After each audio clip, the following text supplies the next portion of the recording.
Okay. So today's topic is fear towards other dogs. We're still continuing on the topic of fear for this course. It's a large topic because we've broken it up into different domains. Now, when we look at dog-to-dog aggression or fear towards other dogs, we start by looking at the root cause. This is a word you're going to hear very often on this course. When we work with any behavior issues, we always look at the root cause of the behaviors. And when we look at the word aggression in dogs, which is a large growing problem in the world today, we narrow it down or we go backwards and we understand that the learned components have only two reasons: fear and frustration. Now, when we talk about the word aggression, aggression can happen in a dog for various reasons.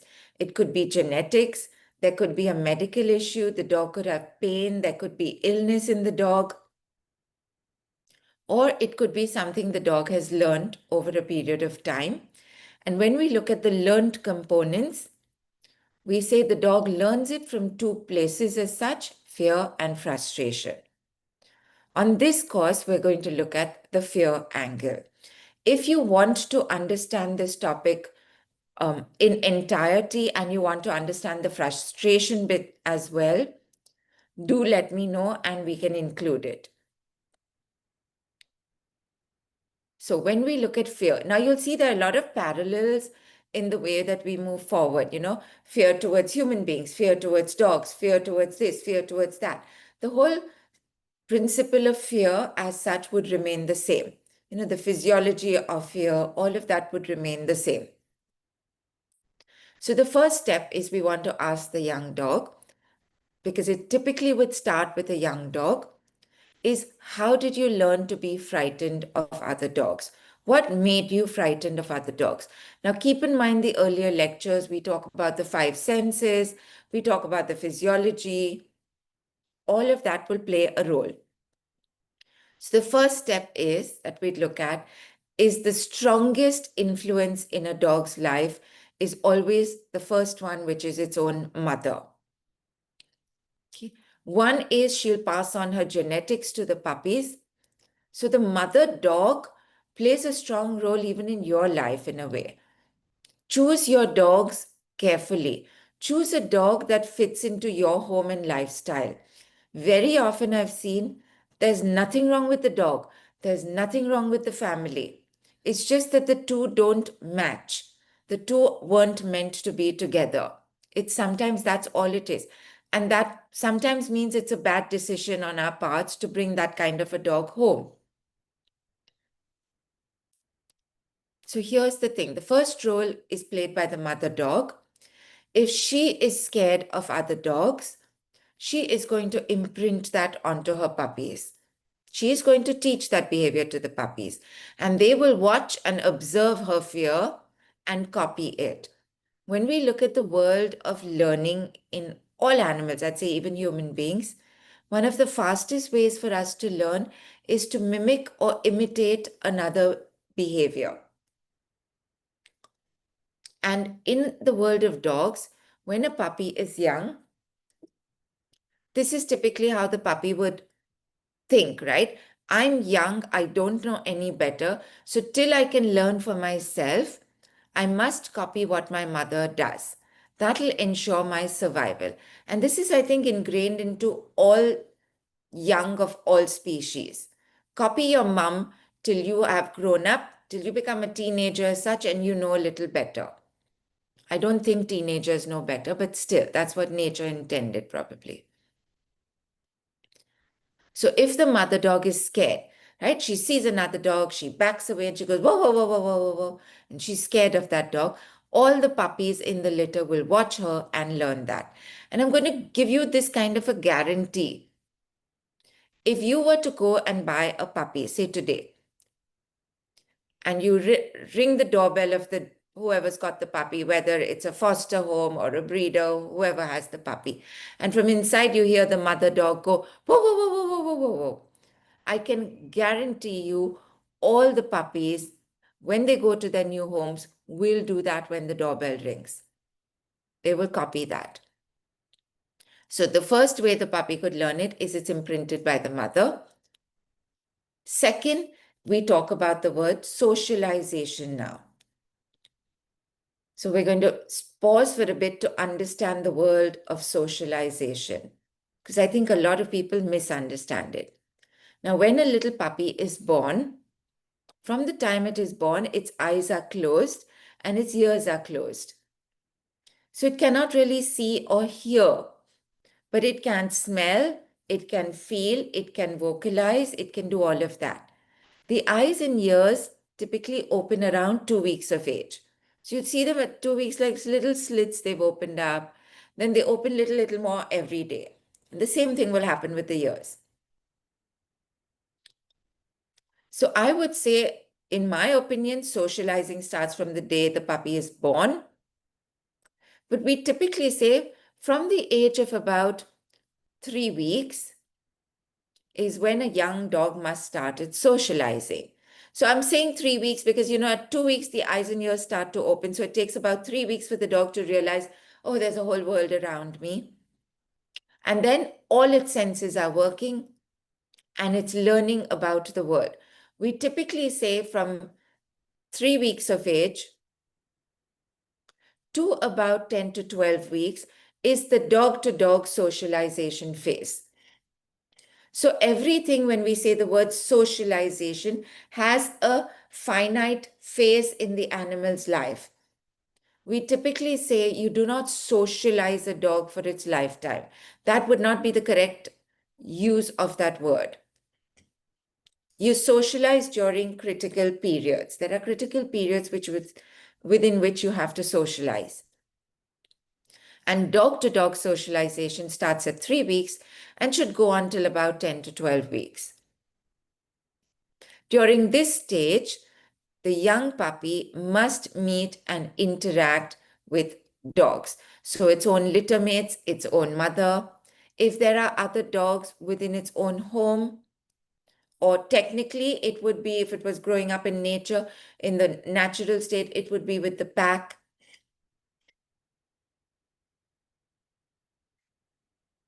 The puppy would meet, interact, play with, fight with, share objects with, not share with, understand what a dog is saying, the body language. The mother would teach it so much. She'd teach it a no. She'd teach it to understand when she's displeased, when she's happy, when she's calm, when she wants to be left alone. While playing with the other puppies, it would learn how hard to bite, how hard not to bite, how, if there's one object, to quickly take it and hide in a corner with it so that the other puppies can't get to it. At this stage, your young puppy must learn how to speak dog language. It's crucial. Puppies that miss this. So there are a lot of breeders out there that give away their puppies at the age of 4 weeks. Never, ever bring home a puppy at the age of 4 weeks. Never do that. Because that's when that whole period is just started. And here's what I have to say. If you miss that critical period in some way, I have noticed we never really can build it back. Dogs that have missed that critical dog-to-dog socialization period tend to be dogs that are very either rude in play with other dogs or very scared of other dogs. They're kind of extremes. They can't find themselves doing a balanced approach. So now comes the time, 10 to 12 weeks. At the age of 10 to 12 weeks, we now say the dog must socialize with the species he's going to live with forever as such. So another kind of imprinting will take place here. And that would technically be the humans, obviously. But what we do is we bring home our puppies first at the wrong time. And then what we do is we try to get them to play excessively with other dogs. All at the wrong time, in the wrong manner. And eventually your puppy ends up with sometimes a bad experience. And then that leads to the whole journey being how would I say, going upside down. So if the person gave away their puppy too young, the breeder, the foster home, the shelter, whatever, even if it's a shelter, if there's nothing wrong and they can keep the puppy for a while, I would ask them to keep the puppy at least till the age of 8 to 10 weeks. The puppy must stay with its mother at least till then. There's so much of teaching she will do. There's so much she will teach. Why would you not let her do that? And here's the thing, you and I can never take her place later on. What she can teach, only she can teach. So next point, as we've said, is if the breeder gave away your puppy too young, your dog's going to end up with issues around other dogs. Okay. So here's the thing. We've just spoken about the whole socialization part, but what I want you to understand, there are critical periods. That window of socialization to human beings also ends at 5.5 months. Some people would say it's 5 months. I would say you can maximum drag it to 6 months. At 6 months, whatever work you've done when it comes to socializing is what you'll have done. After that, that window shuts. So basically, when we say socialization, it's so beautiful because Mother Nature has done this. She has made sure that the young of all species, while they're at a critical period, will be more curious than frightened. And by doing that, that's how they learn all about the world around them. But at some point, that curiosity can kill them. Think of it like this.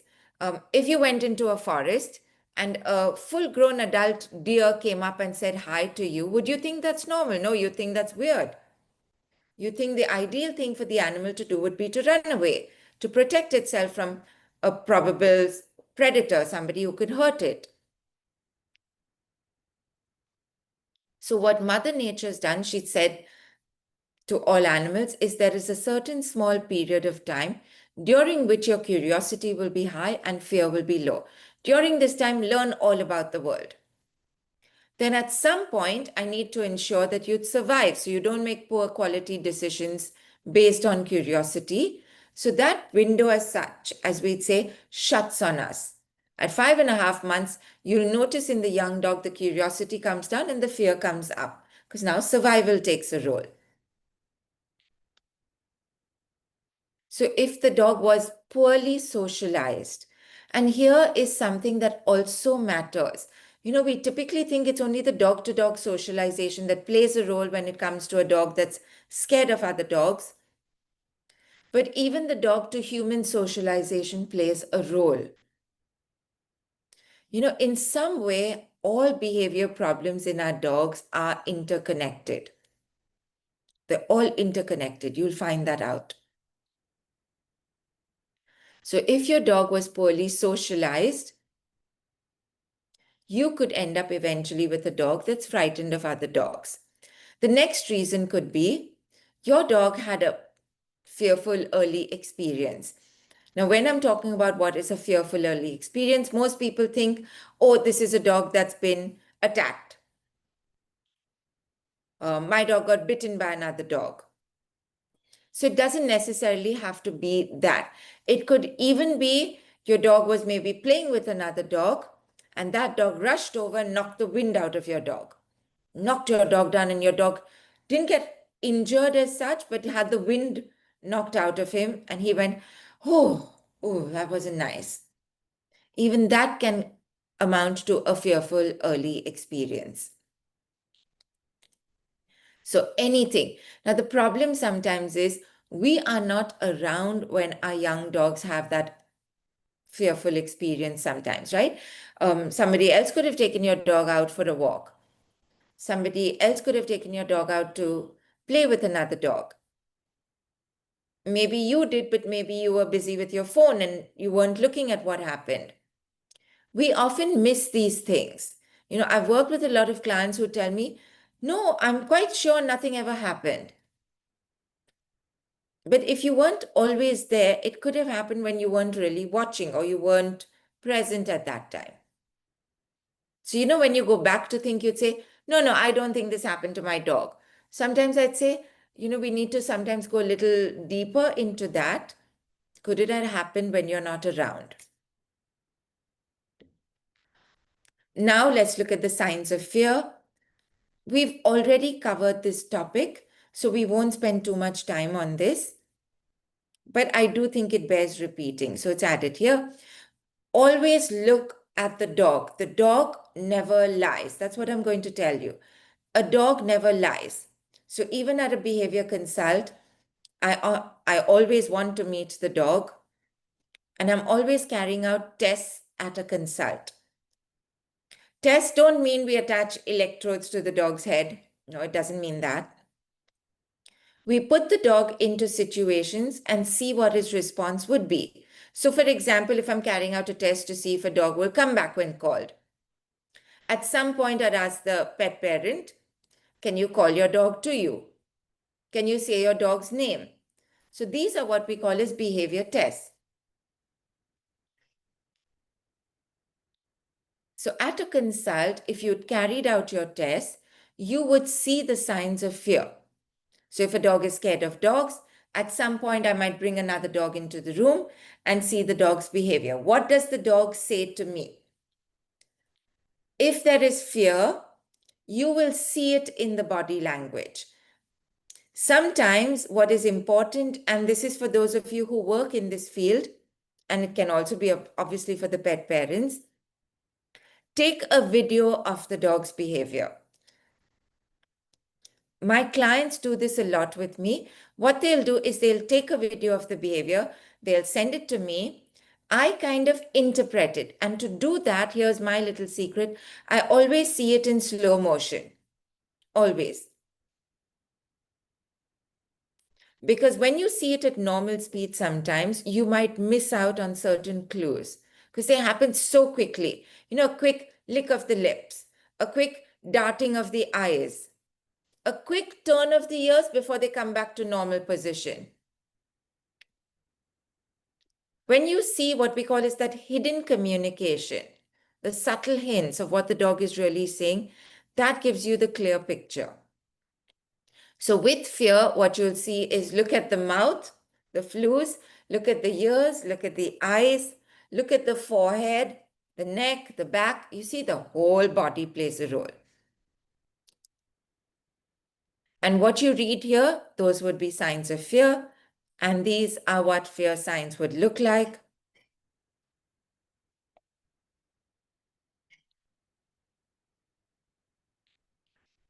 Okay. Now you see the agnostic pucker. Okay, that's typically, when we say the dog is snarling, lifts his upper lips, the fancy term for that is the agnostic pucker. But now look, this dog, to most of you would look, oh, he's being aggressive. But for you all now, I think now doing this class, you should be able to read between the lines as well. Yes, there is aggression. How do I tell this is fear-based aggression? Look at the eyes. Look at the worry in the eyes. Okay. Now, another thing that a dog with fear will do is it pulls its lips backwards like this. Okay. I mean, I've not got those kind of lips like a dog, but pulls its lips back like that. That's very typical, oh, it does that. It's like a fear thing. So when you have the agnostic pucker with a bit of that, there's a bit of fear involved there. Here, the eyes definitely are a giveaway. So you know what you do? Use your hand and cover the screen, just the part of the mouth. Just take a look at the dog's eyes. So use your hand and just cover the part of the mouth. And just this much. So do this and look at the eyes of the dog. Now tell me what you would see. Now what is the dog saying to you? You see the fear part now? So sometimes that's how you'd look at it. And the ears, these are typical fearful dog ears, fearful. And you see the shoulders and the neck slouched down. That's another sign of fear. So here's what I want you to do. Look deeper into the picture, whether it's your own dog's videos. So what we can do from today is take out videos, photos of your dog's behavior or other dogs' behaviors. We can share them on the group and we can interpret what the dogs are saying in those videos. It's a great way for you to learn dog body language and communication. Okay. Then we look at the whale eye, the whites of the eyes. You see that whole like wide-eyed look as such.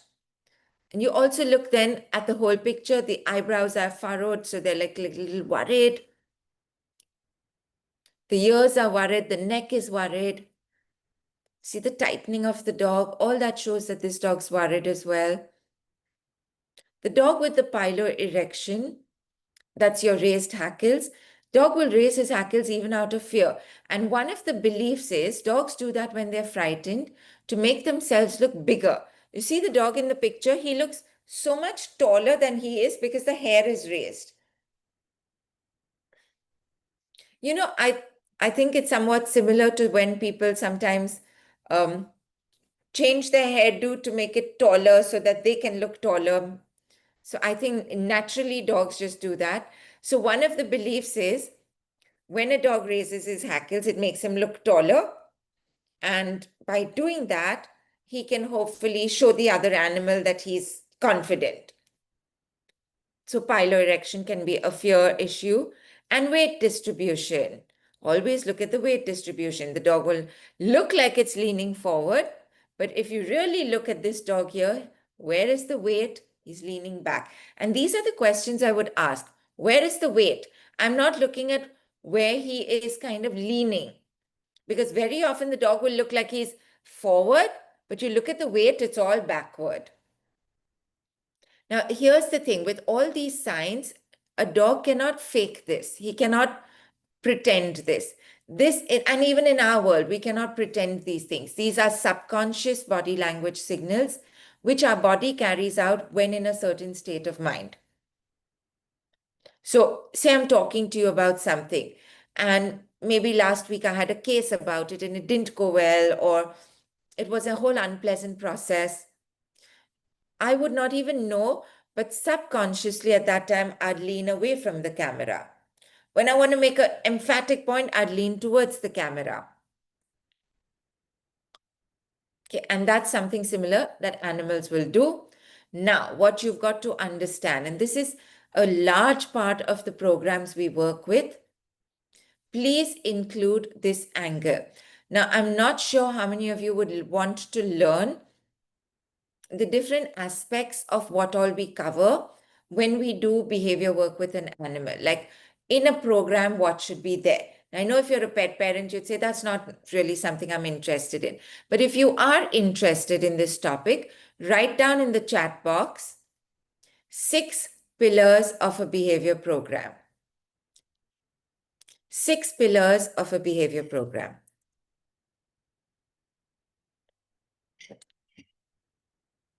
And if most of you want it, so I see there are about 12 people here today. So we'd see if most people wanted, I kind of cover it. And one of the things that we do cover when working with the dog's behavior, so I'll just quickly list them and name them, then we can go in detail if you want the topic. So one is we do the behavior angle. You work on the behavior, the training, whatever, that needs to be done. 2 is you work on the physiology. What is going on in the dog's hormonal states as well? You have to tackle that. Next, you have to tackle the nutritional aspect or the gut. You have to heal the gut.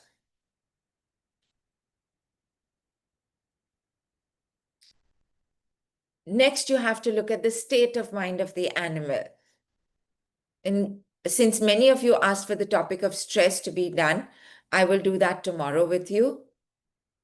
And you'll learn there are 2 states of the nervous system that we can look at: sympathetic, parasympathetic, basically a rest and digest system and a fight and flight system. So we work on that as well. So if you really studied the 6 pillars, you'd say, think of it like a 360-degree approach to the problem. In the past, I'm going to be honest, 30 years ago when we started, we just worked the behavior and training angle and we saw great results. But I think over time, our dogs have also changed. They are also going through a lot. I never really think we saw so many dogs with what we'd call as stress-related issues in the past. I think nowadays, I would say virtually 9 out of 10 dogs that I see has a stress-related issue. In which case, you have to tackle that as well. So we kind of say the 6 pillars are a way where we do a 360-degree approach to the problem. And by doing that, we kind of cover all the holes as such. We plug all the holes and you'll see the behavior issue really go away.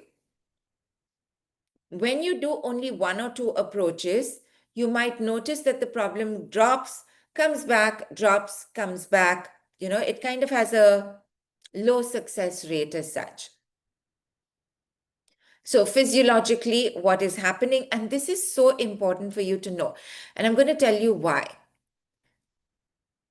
Many of you wanted to study the polyvagal theory. When we do that class, I'll teach this part to you. But here's what you've got to understand. I'm not doing a science lesson, so I hope it's not too much for many of you. But this part I think you need to get because it'll answer a lot of your questions.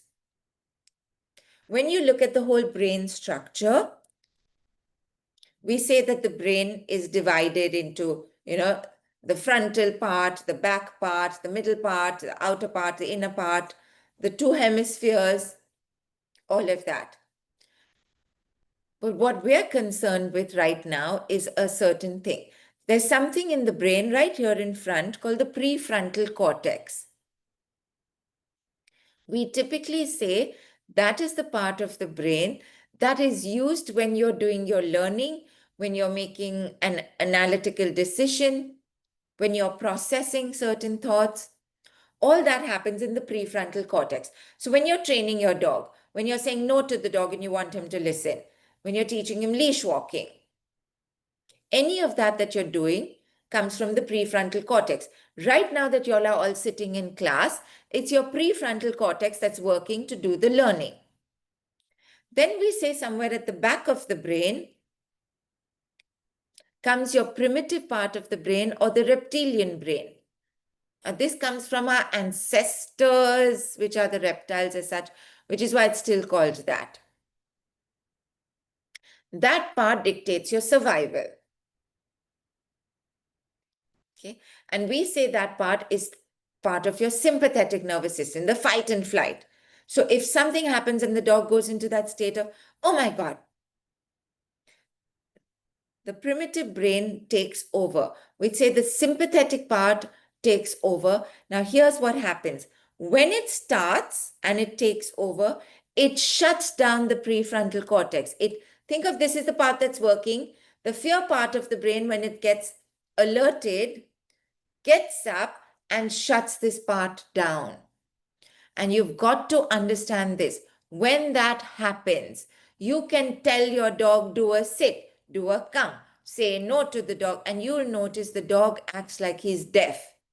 And this is where people get it wrong because they say, he's a disobedient dog, he's a bad dog, he's being stubborn. Look, he's pretending to be deaf.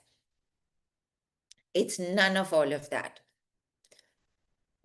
It's the fact that the dog's gone into the state of fear. It's the fact that all these hormones, your adrenaline, the cortisol, they've all been released. And this is the way the brain functions. Your learning part of the brain shuts down at that time. So don't do any teaching when your dog is in that state. It's not going to work. Aarti, you had a query on this point? Yes. So when you say the prefrontal cortex shuts down as a response to fear, is fear the only external stimulus that shuts down the prefrontal cortex? No, there are a lot of... Yes, anything where fight and flight comes up and the dog feels it has to go into survival mode. And this is not where the dog, let me rephrase this, I've got this wrong. It's not where the dog feels it. It's where the body automatically makes the decision. So it's not like if you put a cockroach in front of me, I would first feel it, think about it, and then say, I'm scared. No. This is something that happens automatically. So your primitive part of the brain dictates survival, right? And this comes from your autonomic nervous system, where you don't get to make that thought process. It happens in a split second. Think of this now as your ancestors. Say they went hunting out with spears, right? They went hunting lions. And your ancestor's running like this with the spear, and suddenly he turns the corner and there's a lion in front of him. Now, if his brain was to stop and say, what is this? This is lion. What will the lion do to me? Lion is bad. It can kill me. By the time he was to do that, he'd be killed. So our human bodies have evolved in such a way where when man turned the corner and he saw the lion, his brain would not waste time to analyze it. It would just say, run. See, it happens in us as well, right? Something happens and you suddenly get triggered and you go, run or do something fast. So the same thing happens in the brain for any reason. It can be for fear, it can be for aggression.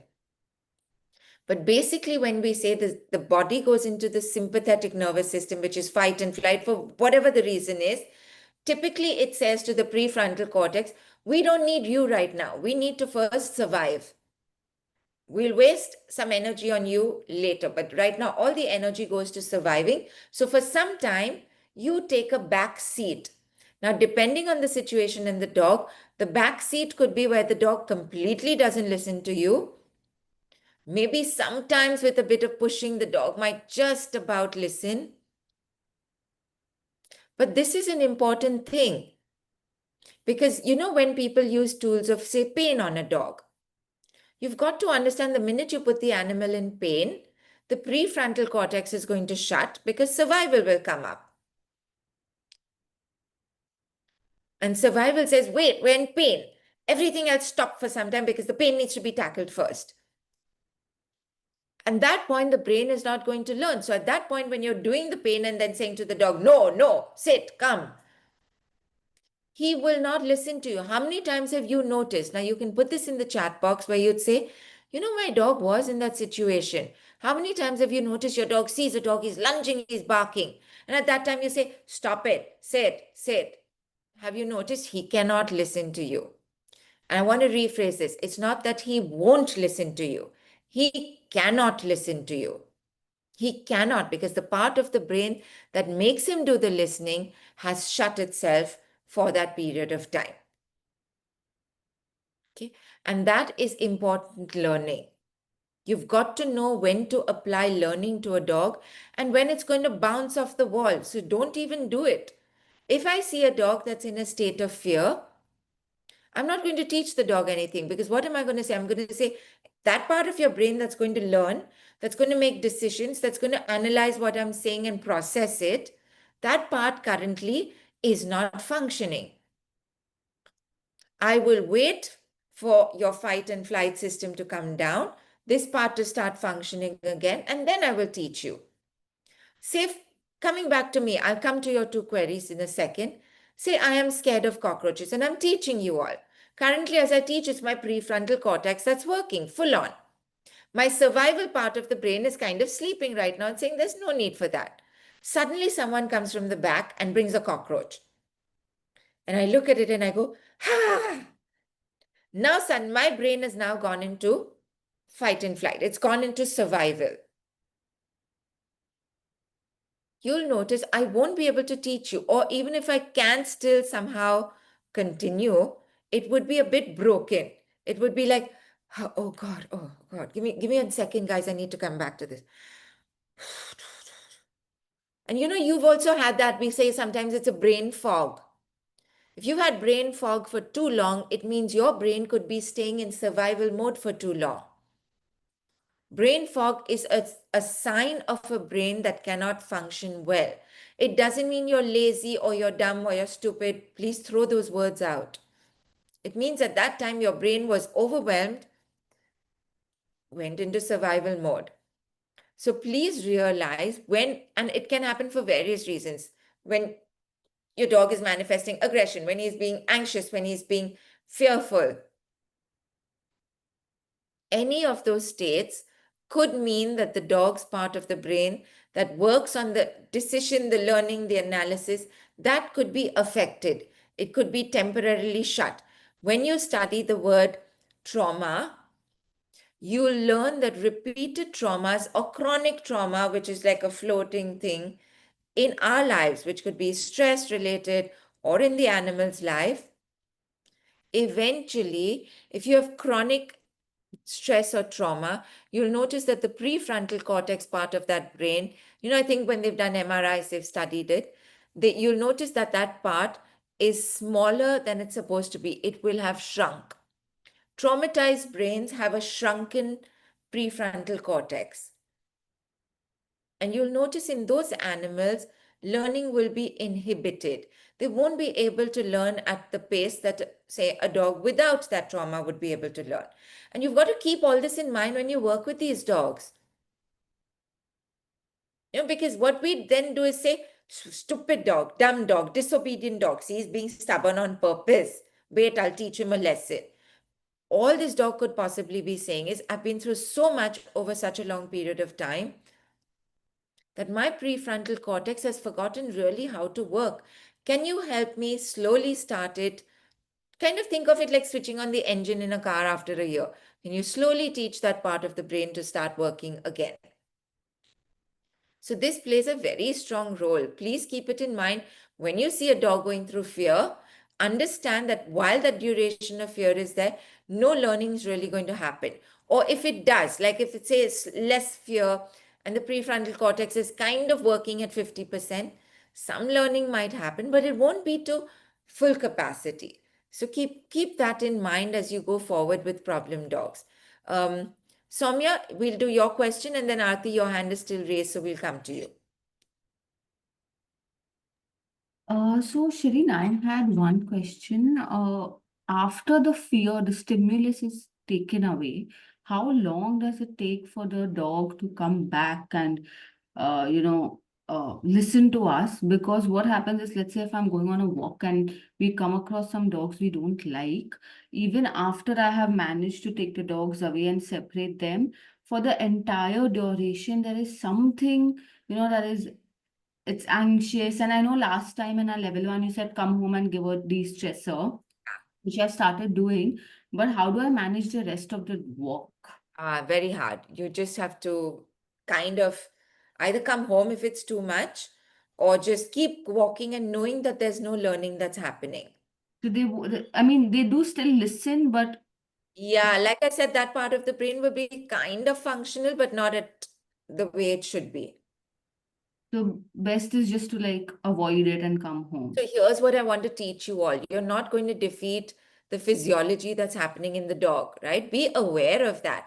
I love it when people say, no, no, make him do it. How can you make him do it when the prefrontal cortex is not working? Correct. Why can't people understand that's not going to be working? If there's no petrol in your car, you can do what you like, it's not going to start. It's as simple as that. If the dog has had a fearful experience, now let's come back to me and the cockroach. You suddenly bring a cockroach to me. Now, there's a huge amount of factors that will play a role in. I'll get startled, I'll get scared.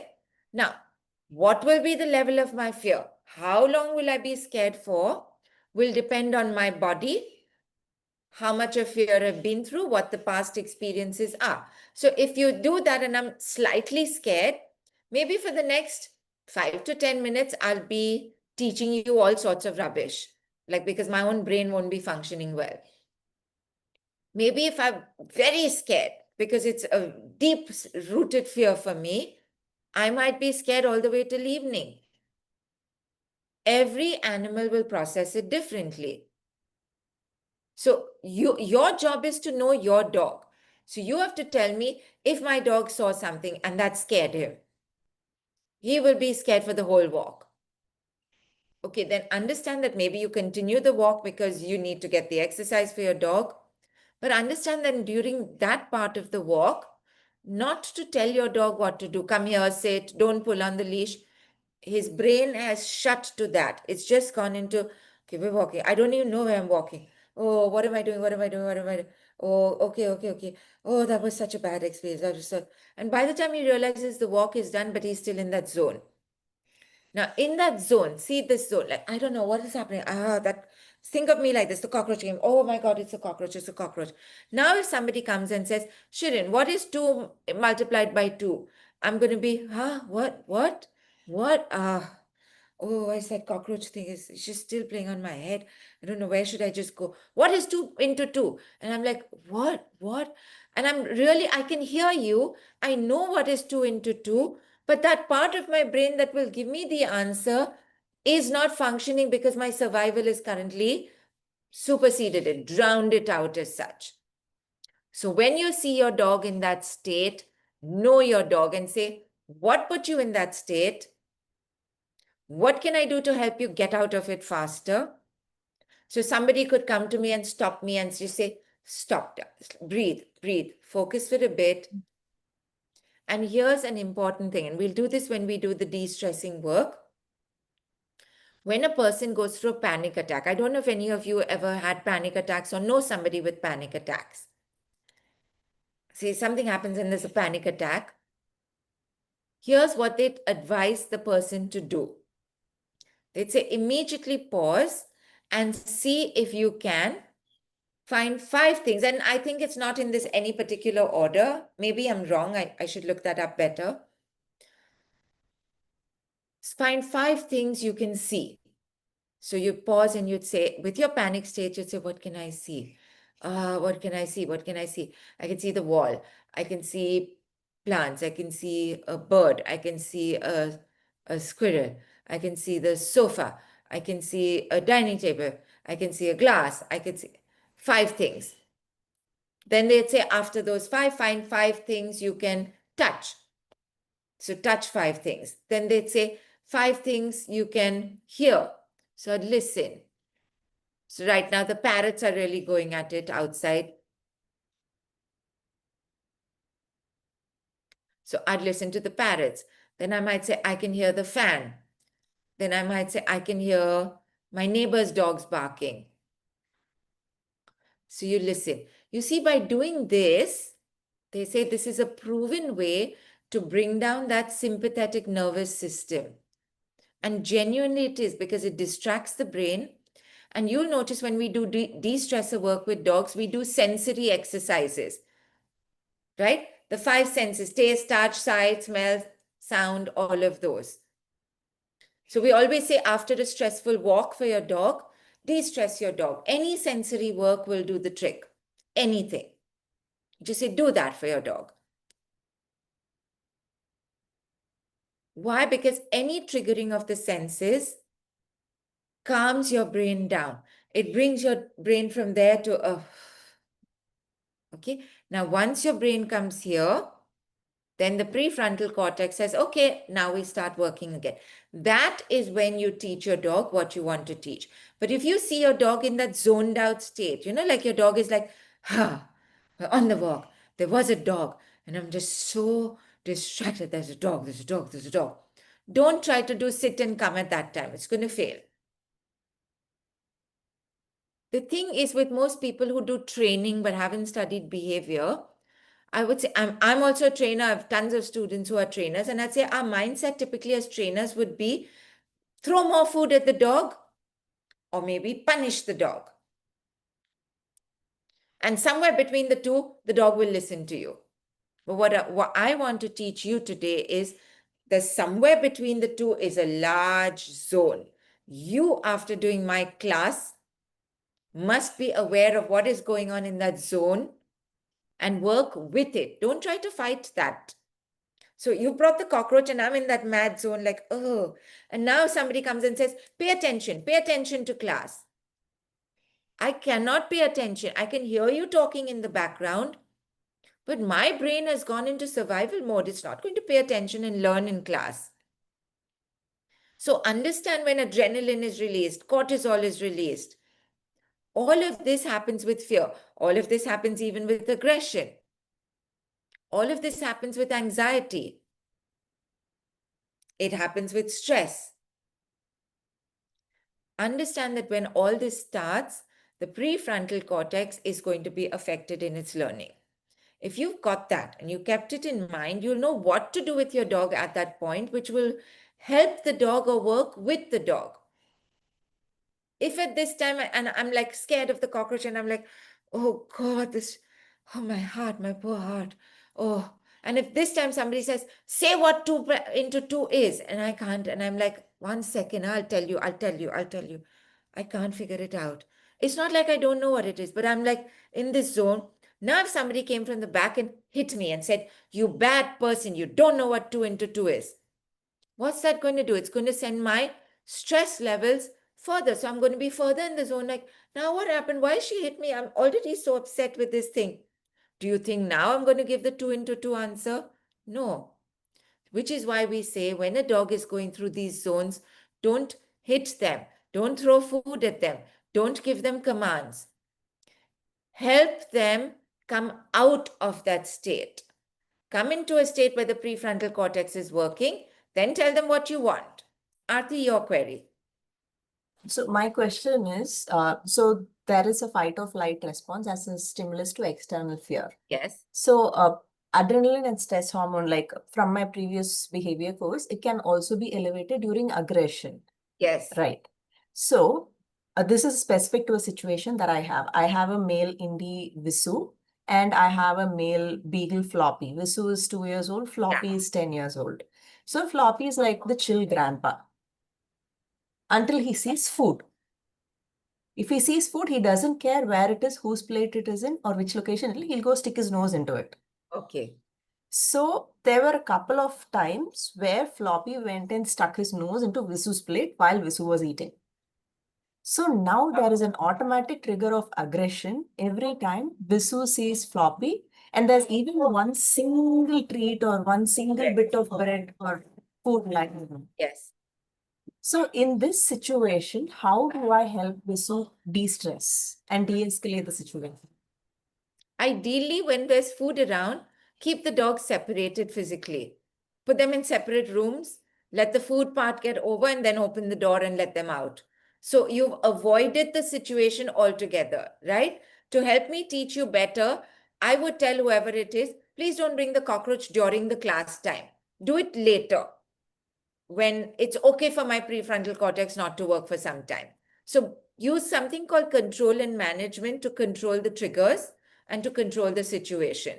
If you don't end up with that situation where the dog's sympathetic nervous system is kicked in, then you don't end up with the problem, right? Think of it that way. Avoid it to begin with if you can, preferably. If it still does happen, do the de-stressor exercises. So I'm going to do the class tomorrow, okay, the stress class. Just going to make a note of it. And then I'm going to give you the manual, the de-stressing. It's kind of like a small, I wouldn't say ebook, also like a PDF handout that I have.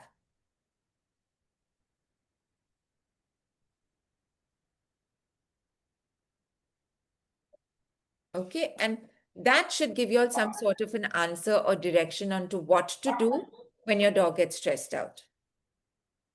Thank you. Okay. Yeah, I think Saurabh, you're next.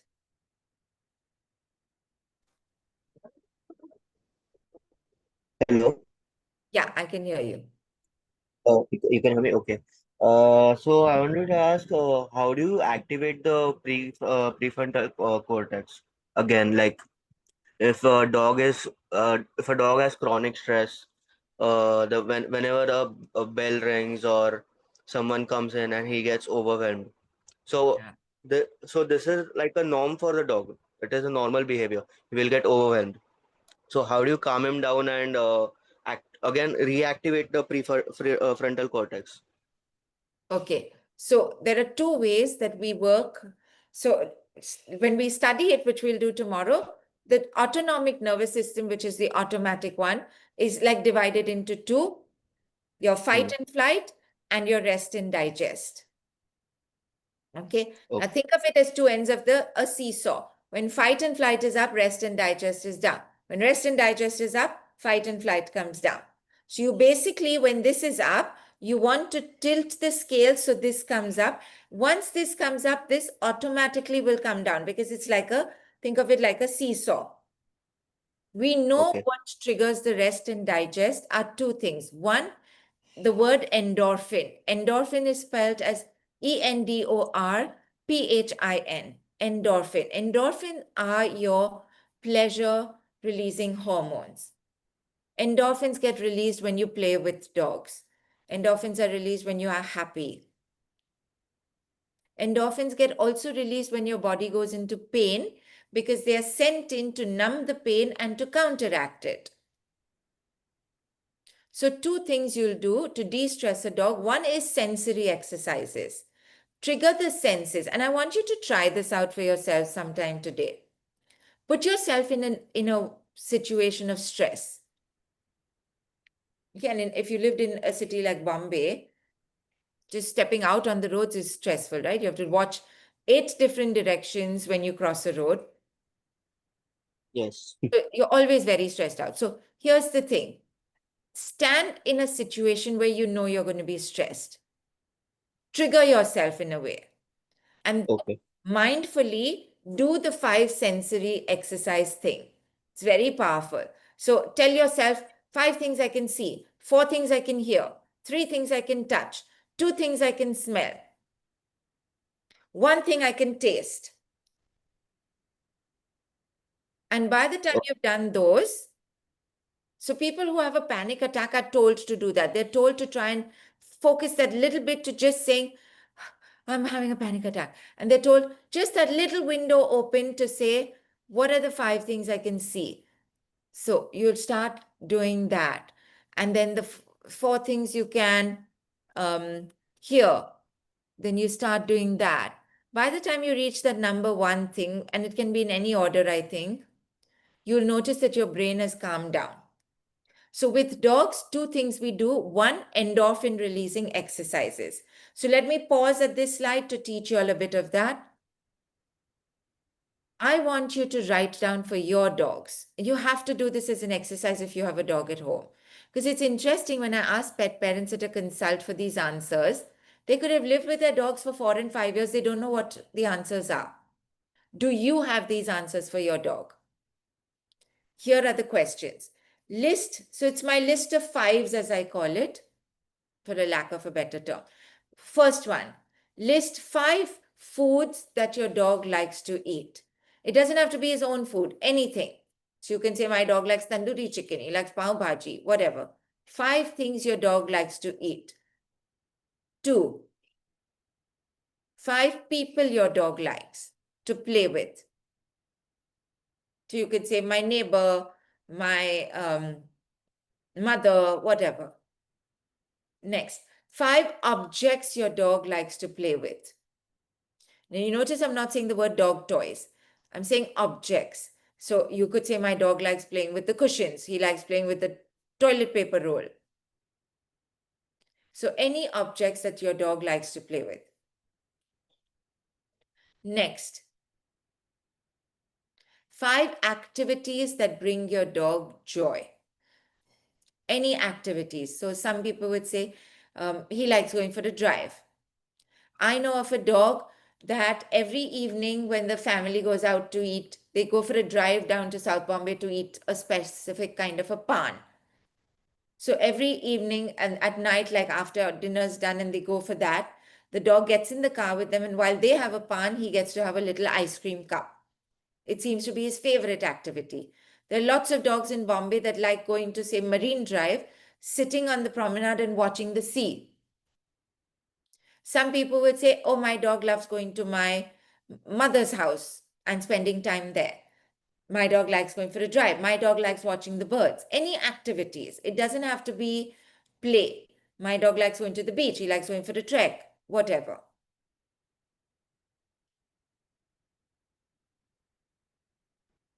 Okay. So you make a list of full 5s like that. So let's go over it again. 5 foods your dog likes, 5 objects your dog likes to play with, 5 people your dog likes, 5 activities your dog likes to do.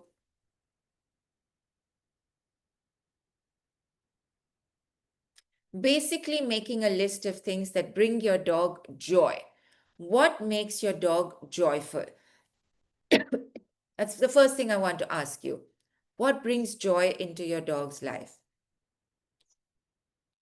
And the last one of the 5 is 5 games your dog. So games and activities are separate. What are the games your dog likes to play? So some will say hide and seek. Some will say he likes playing with his snuffle mat. Whatever, 5 games. So you make a list of 5. Now you have 25 things that release endorphins. What I tell you to do is on a day-to-day basis, take any of the 25. You can do the same thing also for many days in a row. Take any of these and make your dog do it. That's it. That will bring down stress. So sort of that's one way of bringing down stress. Any endorphin releasing exercise. Now, when you typically say that, people say, I don't know what that is. So it basically is something that brings your dog joy. I don't know what brings my dog joy. So to go further, ask these 5 questions, get the answers. Even if you don't get 5, 5, 5 for everything, you might even just get 3 for everything. At least if you have 12 things, it's a place to start, right? And the next thing that can help bring down stress is sensory exercises. Anything to do with sight, taste, touch, smell. So you say Soumya's taken her dog for a walk, dog had a stressful walk, she comes back and she can put in a diffuser with the smell of something calming like lavender. And the dog will walk into the room and go, what is that smell? Oh, there's something unusual. And as he uses that sense, and it doesn't have to be very pleasant. So I could go to the kitchen now and cook something and burn the pan. I'd bring the burnt pan and leave it on the dining table for the rest of the day. And every time the dog comes into the room, his nose is going to be, what is that? It's some burnt smell. What is that smell? Oh, it's burnt, it's burnt, it's burnt. Oh, no, not nice, not nice. I want the dog, because as soon as his brain does that, the seesaw tilts. So sensory work, endorphin releasing exercises. These 2 are your powerful de-stressors. Just do them. Try to do it in that situation itself, or come home after whatever's happened and de-stress your dog. You must try to, so when we look at that seesaw now, we want the seesaw like this, kind of in a balanced state. It'll never be stationary like this, never. It'll kind of be like this all the time, little. What you don't want is too much. You don't want that. You want slides. You want graduals. Basically, we say you want it to be middle, homeostasis, which is a state of balance, kind of like this, a balanced state. It'll be moving up and down. So coming back to our topic of fear. Saurabh, did you get your answer? Yeah, so if we do these exercises, this will activate the prefrontal cortex. So it Okay. won't, but what it will do is it'll bring down the stress. Okay. When the stress or all those hormones, the sympathetic nervous system comes down, automatically the prefrontal cortex will work. Okay. Okay, so if, Just one. What is the seesaw? I forgot. I was going to do a fight and diagram. flight, rest and digest. Okay. We'll study it again tomorrow. Yeah. One more. So, do dogs have a panic attack? Yeah, kind of. Okay. We might not say it's like a panic attack in the human terms, but yes, they can have like a panic attack where they go into that crazy zone of, I don't know what's happening right now. They can have that. The best thing to do when you see a dog in that zone is just wait it out. Just allow the dog to so, like somebody brings a cockroach to me and I'm right now in like a state of, God, I can't breathe, I can't see. I don't know what to do. I don't know what to. At this point, don't try to teach me what to do. Don't try to counsel Yeah. me. Just give him some space. Yeah, so just say, give her 5 minutes. She'll, like, you give me 5 minutes and my brain will slowly say, okay, fine. Whew, all right, let's now get back to teaching again. So you see, when we take deep sighs, we are triggering our system to relax. Have you noticed automatically when we do that, is a way of triggering your relaxing system. Your parasympathetic slows you down. A lot of deep sighs. So when you see a dog shaking it off, going, they pant like, and then they go, kind of a thing. That's very good. It's a dog instinctively kicking in his relaxation system. So if you see a dog in that mad zone, like zone down, stop all your training for that time. Just stop. Just stop. Don't do leash walking. Don't do anything. Just say, I'll give you a breather. Take some time. Once you come back down kind of to normal, we'll start doing the learning then. Okay, so Okay. keep that in mind. Yeah, we are going to do a sensory exercise tomorrow. Yes. Okay, thank you. You're welcome. Aarti, you had a raised hand? Yes, this is about the exercise that you've asked us to do, right? So the 5 activities or 5 things your dogs like. Sometimes the activities that your dogs like, it could be like things that are not okay. For example, Visu, his favorite activity to do right now, he's doing it right now. He's sitting in front of my chair. Floppy is 5 feet away. He's blocking Floppy and just going at Floppy. Okay, let me clarify. It can't be an Yeah. activity he likes Yeah. doing. Okay, I don't think he Okay. likes it. I think he's doing it Okay. because he feels the need to do it. Okay. Yeah? Okay. Got it. It's like saying I go to work and I earn. So because I do it every day, I must be liking it. No, I'm doing it because I have to do it. I'm not really enjoying it, and I don't think it's Okay. releasing endorphins in him at this point. I think it's releasing more adrenaline and cortisol. Okay. Got it. Okay. Okay, so I don't think it's a joyful activity for him. But he seems to like doing it at any opportunity that he So gets. here, let Just me to scold Floppy. yeah, Yeah. so I don't think he likes it. He feels he has to do it. Has to. Yeah, Okay. I would not use the word likes. I know it looks like that to you, but Mhm. I think he'd be very relieved if he never needed to do it. Okay. Thank you. Okay. All right. So back to this with fear, understand all of this, understand the physiology. It's very important because this makes you understand when your dog is in a fearful situation, he's not going to be able to listen to you or to make good decisions because that part of the brain is not working properly. We've studied this map as such. The flight to freeze, frivolous, and when you don't listen to all of this, you end up with the word aggression. Now, here is how we're going to look at this whole journey. And we've got some examples for you to kind of relate to. Quick question to all of you. Anybody here scared of cockroaches? Really high level of fear of cockroaches? You need to raise your hand now because there's a trigger warning with our next picture. If you're not scared, that's fine. But if you are scared, please raise your hand so that I know how to warn you. Okay, good to see no one's scared. Let's presume I'm scared. Let's start with this whole journey. It's very important to understand the pattern of behavior, where your dog started, and why the word aggression would come into the picture. Remember one thing. When a person's dog is frightened of other dogs, they don't really seek out much help then.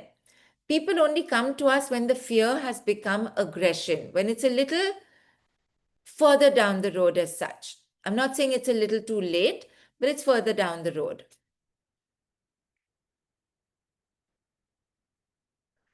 Now, let's start with a young puppy. We've seen various reasons why your dog would be scared.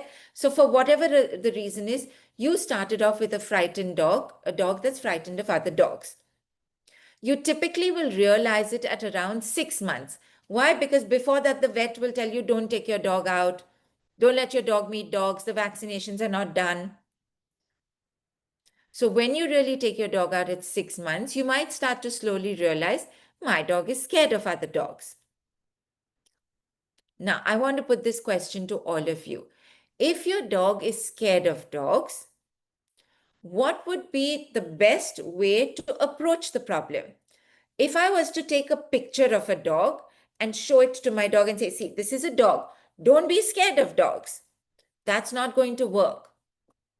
To teach a dog not to be scared, common sense tells you that you have to expose your dog to another dog, right? How else will he learn? If I'm scared of a cockroach, You can't show me a picture of a cockroach and say it's a cockroach, be okay. You're going to have to expose me to the real cockroach. So what most people do is just that. When they notice, oh, my dog is scared, what's the first course of action we take? We say, let's find other dogs so that my dog can meet those dogs. And hopefully by meeting dogs and interacting with them, the fear will come down. You know, it's a typical attitude and mindset. Confront your fears, work through your fears, and the fears will go away. So here's what I'm going to do. I'm going to take my dog to places where I can socialize the dog. Remember, typically by the time you're doing this, that window is already closed for you.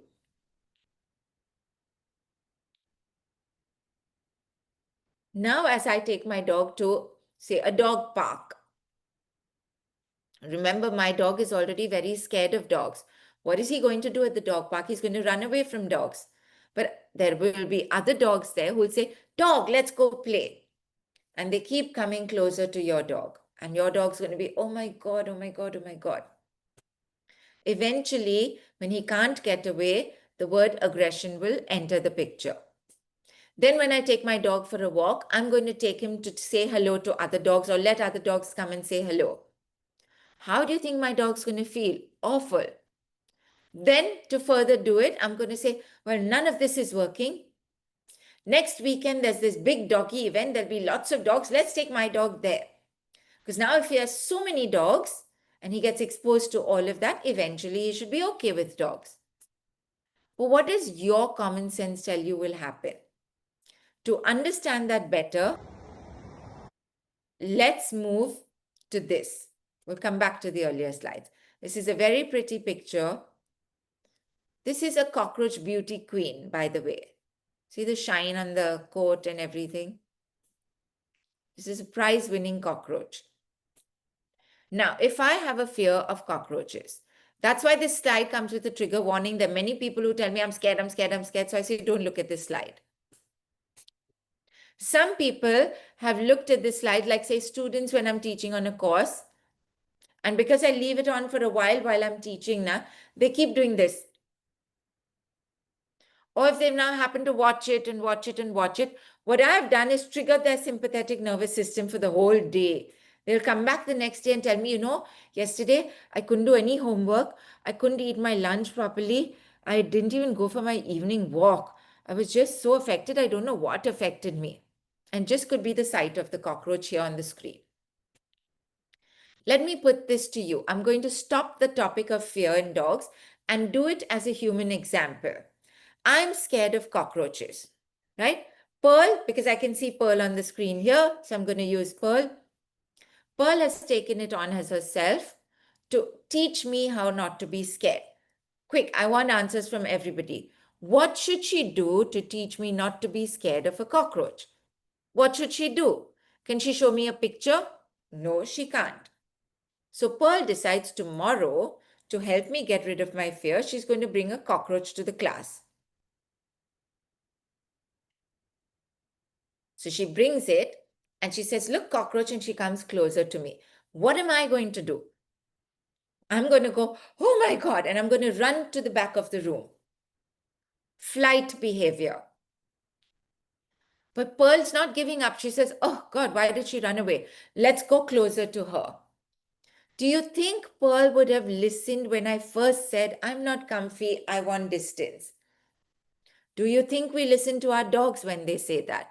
No, it's our human nature to say, come on, confront your fears, get rid of them, and we'll all be fine and happy in this world. So Pearl says, what nonsense. I was hired to get rid of her fear of cockroaches. She's running away. Let's go closer. As she keeps coming closer, I keep trying to run. There is nowhere to go.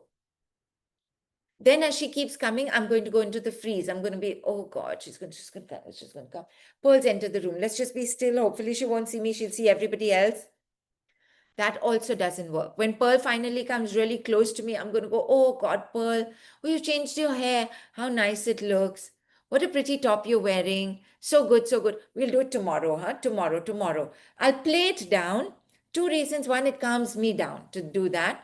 Two, I'm hopefully deterring her. That also doesn't work So eventually, what am I going to do? When she comes, I'm going to push her hand away. The first use of the word aggression starts very small, very subtle. Slowly, as that works, it'll become bigger and bigger and bigger. So at the end of today's session, Pearl will go home and say, this didn't go very well. I thought she'd be friends with cockroaches by now, but it didn't work out. So what's Pearl going to do? She'll come back tomorrow and repeat the whole thing tomorrow and day after. She'll do this for a couple of days, then to realize that, okay, she's not making friends with the cockroaches. I don't know what to do. So the next day, she gets a call maybe from Soumya, who says, listen, I'm having a cockroach birthday party at home. So Paul would say, great, let's bring Shirin there. Now, do you think this is going to make it better? Because I enter a house where there are lots of cockroaches all around and they're playing little birthday party games. They've all got little cockroach hats. There's a table with cockroach cute foods, sushi rolls for cockroaches wrapped around. They're playing little party games and I'm included in that. What fun! Do you think I'm going to have fun? Or do you think this would be one of my worst nightmares come true? Entering a room where there's a cockroach birthday party and I'm scared of cockroaches. Do you think at the end of the party where I was forced to sit there, I'm going to go home and my fear of cockroaches is gone? Do you think that's going to work? The answer is no, I'm still going to be really scared. So next day, Pearl comes and she says, this is getting really a bit much. So what is she going to do? She's saying, now enough is enough. I think now I'm just going to expose her to this and get done. So the next day, I go to Pearl's house. She takes me into her bathroom.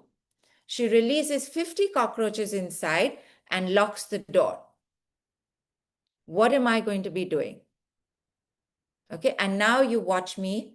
I'm banging on the door. Let me out, let me out. She's not going to let me out. She's saying, you know what? Just learn they're harmless. They're smaller than you. What is such a big deal? You're so big. They're not going to kill you. Get used to it. And now 50 cockroaches are all over. Some have fallen from the top onto my hair. One has gone down my t-shirt here. One has gone up my hair here. Oops, take it out. One has gone up my pant. They're walking all over me. She leaves me in there for about half an hour. When she opens the door, I want to ask you all, do you think I will now be cured of my fear? How many of you think, yeah, I think by now you should be? How about if that one exposure didn't do it? She does the same bathroom exercise for 3 days in a row. At the end of that, do you think I'd be cured of my fear? How many of you think, yeah, I think by now you'll realize it's fine and you're okay with it and get over it?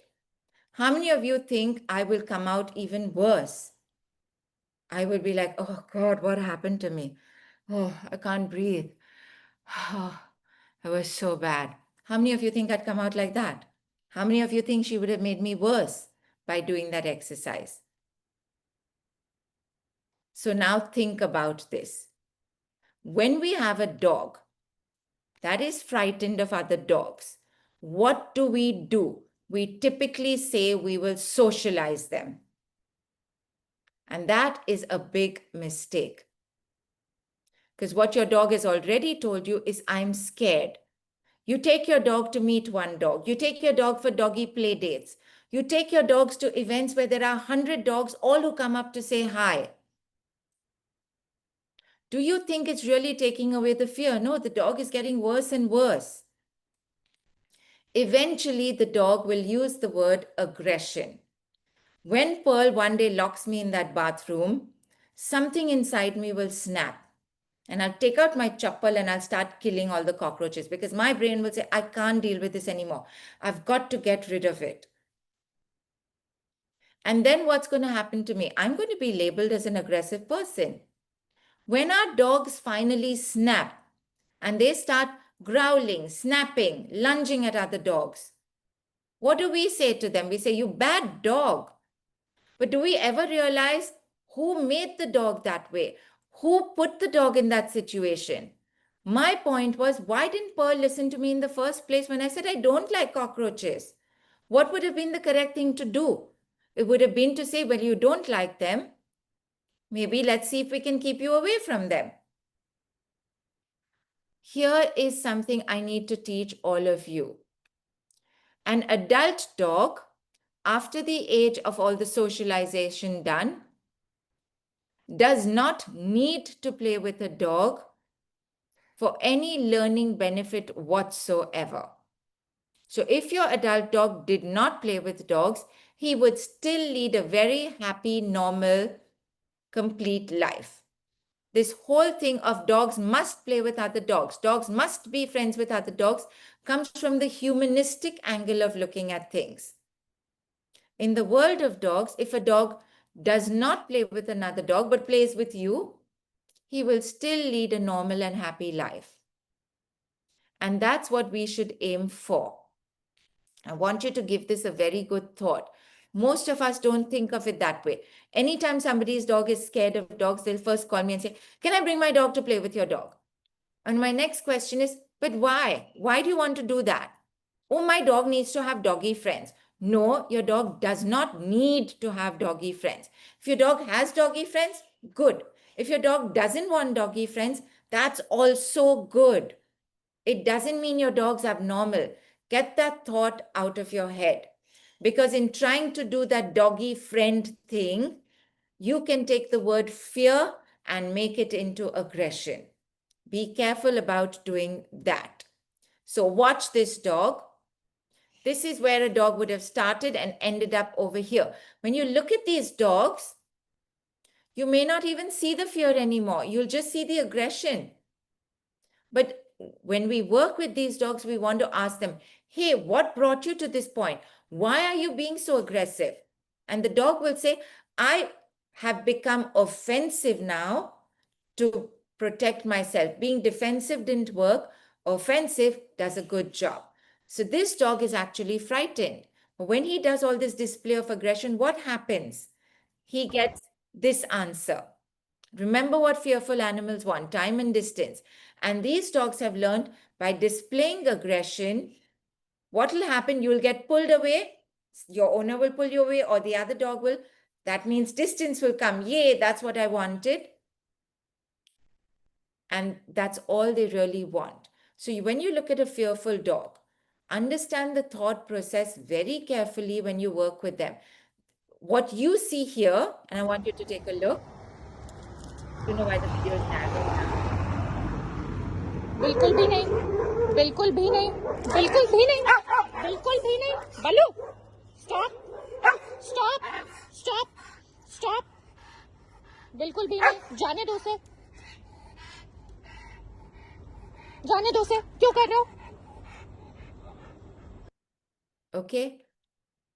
So this is a dog saying, "I really don't want that." So in the dog's mind, that's the cockroach. And he's saying, "Go away, cockroach, go away, go away. And I'm going to show aggression. And if I do that, you will go away." And that makes the dog relieved. He said, "That worked for me." So very often what we see as aggression could actually just be fear in the dog. And remember, when the dog uses that, what does he get? This is all he ever wanted. What did I ever want? I didn't want a cockroach coming near me. I wanted, when I see a cockroach, to be able to go away. If I could just get that, the word aggression would never come into the picture. Take a look at this video now and tell me what you see here. This is a dog that's obviously scared, so much so that he's trying to get away. And he would also bite to get away, and which is why they probably muzzled him. What is this dog saying to you? He's saying, "My God, I'm scared. I'm scared." I don't know who this person is. There's nothing against this trainer, whoever it is. I just think this is a good video of showing a dog that's fearful to another dog. So I've used it. What is this dog saying? "I'm scared. Please don't do this. Please, please don't do this. I'm so scared." What do you think's going on in his head? Look at his eyes. Look at his face. He's saying, "Please, can I get away? Can I get away?" And you're pinning down this dog. Think of Pearl holding me down and putting a cockroach on me. That's what this dog's feeling like. Can you imagine a cockroach coming from the back and touching me? It would be like this. Think of what would go on in my head. I'd be like, God, please let this end. God, please let this end, let this end, let this end. That's what this dog's saying. Please, can I get away? Please, can I get away? And we're saying, no, I'll hold you down. I'll pin your mouth down. But we'll get you to be okay with dogs. Here's something I want you to note today. Okay. Whenever somebody comes to me, this is what the words are here. I want my dog to play with dogs. I want my dog to be friends. I want to take my dog for treks with other dogs. I want to go to doggy cafes where there'll be dogs. I want my dog to walk well with dogs. I want my dog to be friends. It's always this, I. And I stop them and I say, I've got what you wanted. But now if I was to ask your dog, and I want you to do this with all your dogs today. If I was to stop and ask your dog, what do you want? What would your dog's answer be? And many a time the person sitting in front of me pauses, then they think, then you can see in them thinking and they go, yeah, I don't think my dog would want any of this. And that's when I pause and I say, is it okay then to give your dog what he wants? He doesn't want to go to a doggy cafe. He doesn't want to go to treks with other dogs. Maybe go places alone with him. Do you think you could do that? And then they look at me and they say, no, but shouldn't he have doggy friends? And my answer to that is, not if he doesn't want to. If he doesn't want to have doggy friends, that's perfectly fine. He can go through life without doggy friends. There's this whole myth that we have, and I think it's come from the humanizing aspect, where we say, if in the human world a human didn't have human friends, they'd be odd. No, how many of you say, I have no human friends, but I have lots of animal friends? We wouldn't call that odd. We just say that's your choice. That's the thing I want to put into your head. If your dog is scared, can you listen to your dog? And the best thing you can give your dog is to tell him, hey, if you don't like other dogs, let's stay away from other dogs. We don't have to go to other dogs. We don't have to have doggy friends. We don't have to play with other dogs. Sometimes just by doing this, your problem can be sorted out. Just that. Don't do anything more. I'm going to teach you what more we can do. But for now, I'm going to say just do this much and the problem will go. In actually, aggression towards other dogs, if it's fear-based, will disappear. If you did nothing other than the fact that when your dog saw another dog on the walk, you gently said, I see that you've seen the dog. Let's turn in the opposite direction and go. Do that for a week on every single walk, and you'll see the aggression will come down hugely, even if you do nothing else. Okay? Because all your dog is actually saying is, please don't make me do this. I am scared. Okay. So give this a bit of a thought. What we're now going to look at, which we'll do, I think, tomorrow because we've run out of time today, is teach your dog what to do. So we're going to look at the word fear. Remember now, supposing you do have a dog with fear and you're still going to say, no, I do want to teach the dog how to be okay. I do want to teach my dog how to be around other dogs. So we still have ways you can work around the whole situation. And I think for now we'll pause and do this as the whole chapter together tomorrow. For now, if you have any queries only about what we've covered till now, because I've not finished the topic yet, feel free to ask or even put it into the chat box. I'm just reading the chat box. Hi, Hi. may I? Yes. Of My dog actually seeks out other dogs. Like Yeah. my neighbor's dog, when he passes on the landing, he runs to the door. He comes from the inside room and he'll go hammer and tongs at the door. He's also attacked that dog and bitten him before. Yeah. Even on the road, so maybe it is not fear-based. I don't know.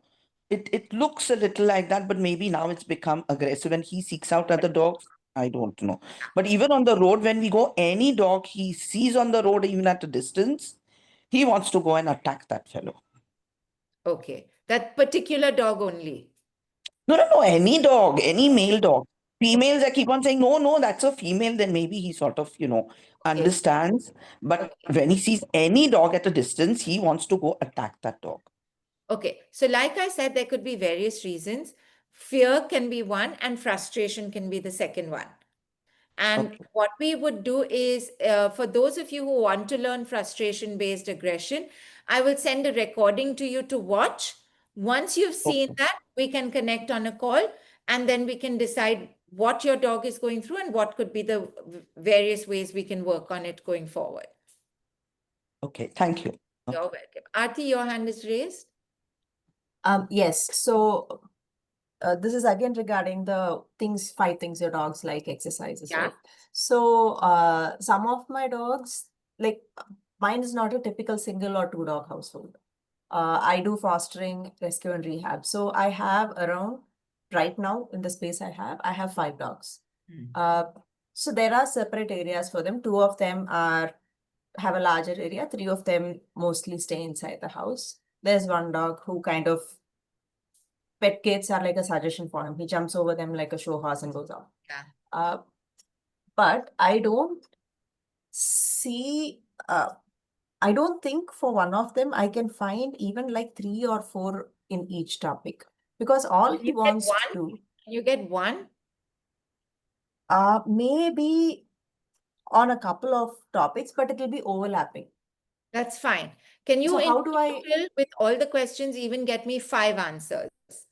will try, yeah. Because Get I don't know the how dog to better. understand. All he wants to do, even if I'm like in the kitchen cooking, he'll keep booping my knee. All he wants is to come into my room. He wants me to sit on the bed. He also wants to sit on the bed and do nothing. That's all he wants to do. Okay, maybe you haven't interacted enough to get the answers. Now, if I was to tell you, get me these 5 answers, that would kind of force you to play with him, Yeah. force you to do different things to get me some answers. And by doing that, you'll get to know the dog better. So I would say do the exercise. Get me these 5 answers. Experiment with different foods today. Experiment with different activities over the next week. Go for a drive, go for a walk, give him an ice cream, take him for a trek, take him for a swim. See if anything would work and come back and tell me what he likes, what he doesn't like.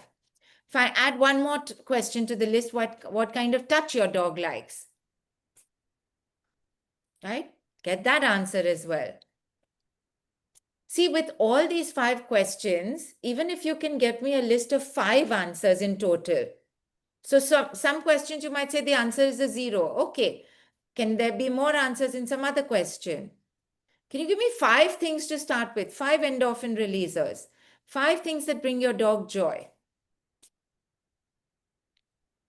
Start with even that much. Start with 3. Okay. Start somewhere. Got it. Yeah. Thank you. Okay. You're welcome. So Anaita said, what if Frodo is wary of tequila? So Anaita, see tomorrow's lecture, when we do it, there are different things we can now do to approach the issue. If we've brought them to a point using Varuna's stuff to a kind of a neutral where they're kind of tolerating each other, now we can shift the whole perspective of how they see each other. And there's something that we can do called CER work. You might want to try that out. They haven't come to, I mean, when we take them for a walk, when they're out of the house together, they're okay. But if I were to put both of them leashed in the same room, even at a distance, then they'll growling and then they will go into attack mode. Okay. So we haven't been able to still bring them together in the same room. If they're in the bedroom on opposite sides of our bed and they're crated and then they're okay. Yeah. Sometimes they jump on the bed when I am there and they sit close to me, facing away from each other, but they're there. They sit on the bed sometimes together. Yeah. But again, Frodo is constantly worried. He'll turn around and keep looking at Tequila to see whether, and then Tequila will turn around and give him a look, and then Frodo will jump back into his crate. Okay. So this is where we are at the moment. Okay, but So- that's also good in a way that they're Yeah. using a lot of displays of body language to tone down the situation. So it's a good time. So the other day, surprisingly, after a lot of, these sensory games and things, I'm constantly doing with both of them through the day. So the other day, Frodo, in fact, picked up his toy and jumped on the bed and he offered it to Tequila. And Tequila went to play with it. And so then I think it got a little aggressive. So I quickly stopped it. Yeah. But it's very Okay, up we'll and work down. on it. So tomorrow we're going to learn something called CER work, right? A conditioned Okay. emotion response. Take a look at that and see if you want to do it with the two of them. Sure. Yeah, All right. we Thank can you. give that a try. Thank Okay, you. guys, any more queries? Shirin, Yeah. yeah. So, with coffee also, my problem was a little bit like what Neeta just said, that, when I take her for a walk, she is the one so I give her the choice to decide whether she wants to play with the dog or she just wants to ignore dogs and just walk. It seems like she's okay with male dogs, most male dogs, and female dogs turn out to be a problem. But she wants to ensure that she interacts with every dog and she takes the call. And then if she's okay with that dog, I let them play. If she's not okay, I pull her away. So is that okay to do? Yeah, it's okay to do. Because so far, I mean, that's working. And when she doesn't like a dog, I pull her, I distract her. She That's kind fine. of gets back to her walk. So that's okay, That's right? fine. Yeah, that's Oh, okay. That's okay. thank you. You're welcome. Pearl, you raised your hand. Yeah. So in the example where you gave about the cockroach incident where I forced you into the bathroom, Yeah, at one point, wouldn't it be that you just shut down I will. and just go down? Yes, I will. And that's But typically when you will huh, think that you've succeeded. Because I'll just be yeah, standing there and everything will be walking. I won't be screaming. It won't look like I'm outwardly frightened. I'll just be like this. But internally, I have had a breakdown. So that makes it very dangerous because shutdown eventually leads to, think of it like a dormant volcano. Eventually, the dormant volcano will build. And when that spills over, the aggression we see then is huge. You see these videos where the dog just bites multiple times, doesn't stop biting. That could be a long-term state of shutdown that's finally blown up. Shutdown is even more dangerous than the early signs of aggression. Okay, guys, any more doubts or queries? Okay, let's end for today then. I think we're done. No more questions today. So we'll end. As you should see, all your recordings are already in that folder. Every day I keep adding it. And for those of you who wanted the frustration-based aggression topic, I'll send that across as well. All right. Have a nice day, everybody. See you tomorrow. Bye. Thank you. Bye. Bye, guys. Thank you. Bye.